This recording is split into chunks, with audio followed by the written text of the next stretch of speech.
Charles law में pressure and volume का relation था। चार्ल्स लॉ में क्या था भाई? तो टेम्परेचर एंड वॉल्यूम का रिलेशन था। And next one is Gay Lussac law. It's a pressure temperature relation. Pressure और टेम्परेचर का रिलेशन है।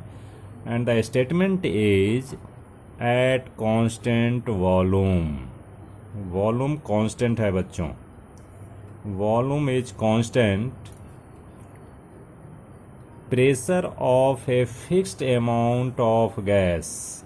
इसमें फिक्स्ड अमाउंट ऑफ गैस भरा हुआ है, ठीक है। Amount of gas is directly proportional to temperature. तो इनका जो प्रेशर होगा, अगर टेम्परेचर बढ़ाओगे तो बढ़ेगा, टेम्परेचर बढ़ाओगे तो काइनेटिक एनर्जी इसका बढ़ेगा और कोलिजन ज़्यादा होगा वॉल से एंड प्रेशर अल्टीमेटली इंक्रीजेज। आप ऐसे भी देखे होंगे कि बैलून में अगर बैलून को फुला दो, ठीक है कि नहीं, और उसको धूप में रखिए तो वॉल्यूम तो फिक्स्ड है, इसका पूरा भरा हुआ है। तो टेम्परेचर बढ़ने से क्या होता है, वर्स्ट कर जाते हैं बैलून। या ऐसा समझो, साइकिल के जो ट्यूब्स होते हैं उनका भी वॉल्यूम फिक्स्ड होता है। अगर हवा भर दो और गर्मी के दिनों में क्या होता है कि ये वर्स्ट हो जाते हैं। क्यों वर्स्ट हो जाते हैं? Due to increase of pressure of gas as temperature increases. Temperature अगर बढ़ेगा तो प्रेशर बढ़ेगा, प्रेशर बढ़ेगा, वॉल्यूम फिक्स्ड है तो वो वर्स्ट हो जाते हैं। तो ये आप जनरल एक्सपीरियंस आप किए होंगे ये चीज़। अब इसमें है दोस्तों कि मैथमेटिकली हम ऐसे कैसे लिख सकते हैं। तो मैथमेटिकली हम क्या लिख सकते हैं भाई, जैसे लिखते आ रहे हैं वैसे लिखना है कि कांस्टेंट वॉल्यूम है तो pressure is directly proportional to temperature. तो ऐसा लिखेंगे, ठीक है। Pressure is directly proportional to temperature और P is equal to KT, ऐसा लिख सकते हैं। और इसमें you can write at constant volume, ठीक है। और यहाँ जो है K is proportionality constant, K is proportionality constant, ठीक है। अब इसमें देखिए, अगर हम इसको इस तरह से लिखें कि P/T इक्वल टू K, ये P/T इक्वल टू कांस्टेंट। सो अगर मान लो टू सिचुएशंस आर देयर, कि मान लीजिए पहला सिचुएशन में P1 है, T1 है, तो क्या होगा भाई, P1/T1 equal to K। This is for situation number 1। And after increasing temperature T2, pressure becomes P2, so P2/T2 is equal to K। अब देखो दोस्तों, ये दोनों को अगर मिलाओगे तो फ्रॉम 1 and 2 क्या होएगा भाई, from 1 and 2 P1/T1 equal to P2/T2। So this is your equation. ये आपको इक्वेशन मिल गया टू सॉल्व प्रॉब्लम को सॉल्व करने में ये आपको हेल्प करेगा, ठीक है। अब इसमें देखिए एक चीज़ और देखना है बच्चों। अगर हम ग्राफ की बात करें, थोड़ा ग्राफ की बात करते हैं, तो ग्राफ में क्या होएगा, ग्राफ पहले लिख लो इसको, ग्राफ।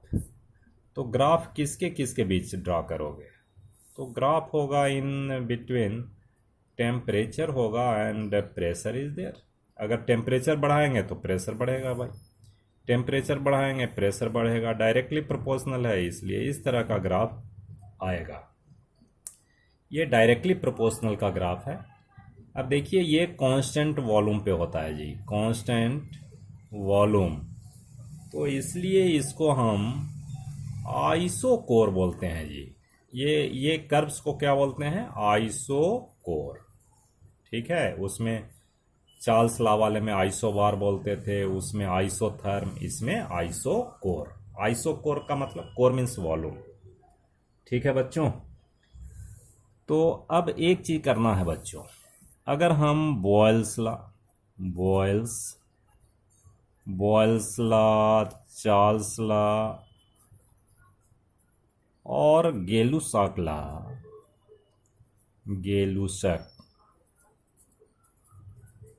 तीनों को मिलाते हैं, कंबाइन करते हैं, तो देखो क्या आता है। अगर तीनों को हम क्या करेंगे जी, कंबाइन करते हैं, कंबाइन करेंगे तो हमारा क्या आएगा, देखो P1V1 इक्वल टू P2V2, ये बॉयल्स लॉ था, बॉयल्स लॉ। इसमें क्या था भाई, V1/T1 इक्वल टू V2/T2, ये चार्ल्स लॉ। और गेलुसाक लॉ क्या हो रहा है, गेलुसाक लॉ इज, अब इसमें वॉल्यूम कांस्टेंट है, तो P1/T1 इक्वल टू P2/T2, ये गेलुसाक। अब ये तीनों को अगर हम कंबाइन करते हैं, then you will get an equation. क्या मिलेगा भाई, सभी को जोड़ रहे हैं, P1V1/T1 इक्वल टू P2V2/T2। तो it is better to remember this equation, P1V1/T1 equal to P2V2/T2, ऐसा याद रखिए। अब इसमें देखो, एट कांस्टेंट टेम्परेचर को कांस्टेंट करेंगे तो आपको बॉयल्स लॉ मिल गया, P1V1 इक्वल टू P2V2। अगर प्रेशर को कांस्टेंट रखते हैं तो V1/T1 इक्वल टू V2/T2। अगर वॉल्यूम कांस्टेंट रखते हैं तो P1/T1 इक्वल टू P2/T2। सो अब जो भी क्वेश्चन होगा आप देख लीजिएगा कौन सा कांस्टेंट है, and I suggest you to use this equation while solving a problem. एक प्रॉब्लम सॉल्व करने में आप इसका यूज करेंगे। देखते हैं इससे रिलेटेड कुछ क्वेश्चन देखते हैं। I have taken this problem, ध्यान से देखना। A vessel of 120 millilitre capacity, एक वेसल है 120 कैपेसिटी, 120 मिलीलीटर, ठीक है। A certain amount of gas का अमाउंट फिक्स है भाई एट 35 डिग्री सेल्सियस, इसका कितना है भाई 35 degree Celsius, and pressure is 1.2 bar, right. The gas is transfer to another vessel, इस गैस को आप ट्रांसफर करते हैं दूसरे वेसल में, ये दूसरे वेसल में कर दिया, ठीक है। इसका वॉल्यूम कितना है भाई 180 millilitre, another vessel of volume 180, and temperature is 40 degree Celsius, and what would be the pressure, ये प्रेशर हमको निकालना है। यहाँ जो P2 अगर हम बात करें तो P2 equal to what, this is T2 और दिस इज V1, है कि नहीं। Similarly this is B2, this is V1, this is T1 और दिस इज P1। तो हम एक्चुअली वही फॉर्मूला लगाएंगे, but temperature should be in kelvin, ये केल्विन में होना चाहिए भाई। तो केल्विन के लिए चेंज कर दो, 35 को 273 से ऐड कर लो, ये बहुत ज़रूरी है ये काम करना। 538 7310 इतना केल्विन हो गया, ये करना है। और 273 में 40 का भी प्लस कर लीजिए, तो ये हो जाएगा 313। अब आपका फॉर्मूला क्या है भाई, P1V1/T1 is equal to P2V2/T2। P1 क्या है जी, P1 है 1.2 बार, V1 कितना है 122 मिलीलीटर, लिख दीजिए, और T1 कितना है भाई 308।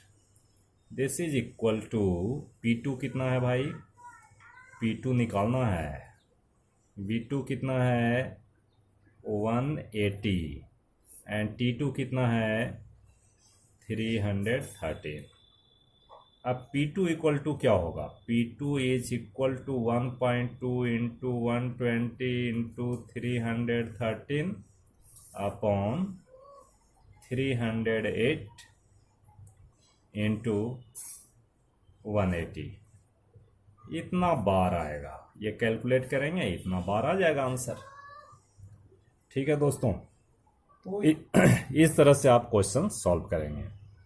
ठीक है, और इसमें क्वेश्चन आप ज़्यादा से ज़्यादा करें। ठीक है, बहुत बहुत धन्यवाद।